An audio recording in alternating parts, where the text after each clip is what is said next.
C'est une faillite qui fait trembler le monde des crypto-monnaies. Il s'appelle Sam Bankman-Fried. Il a entraîné dans sa chute tout un secteur, celui des monnaies virtuelles. FTX était la star montante de la crypto, la deuxième plus grosse plateforme au monde, soutenue par des célébrités, des fonds d'investissement prestigieux et dirigée par un prodige présenté comme le Warren Buffett de la crypto. Et puis en seulement 3 jours, tout s'effondre. Des milliards envolés, une fraude massive et un empire bâti sur du vent. Ce n'est pas juste l'histoire d'un échec, c'est celle d'un mensonge gigantesque, de connexions cachées et d'un système qui n'a rien vu venir jusqu'à ce qu'il soit trop tard. Voici comment FTX s'est effondré en 3 jours et pourquoi ça aurait pu être évité.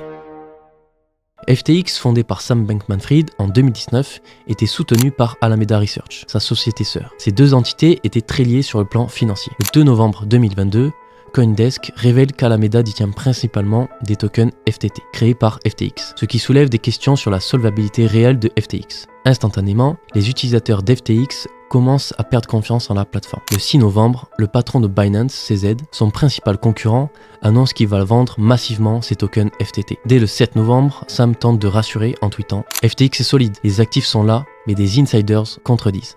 Alameda a emprunté des milliards de dollars aux dépôts clients. Les utilisateurs paniquent. 6 milliards de dollars de retrait en 72 heures. FTX ne peut plus suivre. Le 8, les utilisateurs de la plateforme n'ont plus accès à leur argent. Le 11 novembre, FTX et Alameda déposent le bilan. Plus de 130 filiales impactées, dettes estimées entre 10 et 50 milliards de dollars. Le même jour, un piratage massif fait disparaître jusqu'à 400 millions de dollars en crypto, aggravant encore la faillite. Voyons ensemble pourquoi FTX, malgré son succès apparent, était en réalité construite sur des bases fragiles et mal gérées. FTX souffrait d'une gestion désastreuse. Aucune structure de contrôle interne sérieuse, des milliards gérés avec des outils comptables comme QuickBooks, pensés pour les PME, pas pour une entreprise de cette taille. Les fonds clients étaient utilisés illégalement pour financer Alameda Research, sans barrière entre l'argent des utilisateurs et celui de la société. Enfin, la direction était composée d'un petit cercle fermé, basé dans la même maison aux Bahamas, sans véritable supervision, dit conseil d'administration indépendant. Découvrons maintenant comment cette chute spectaculaire a eu des répercussions majeures dans le monde de la crypto-monnaie et au-delà. En mars 2024, Sam Bankman-Fried est reconnu coupable de fraude.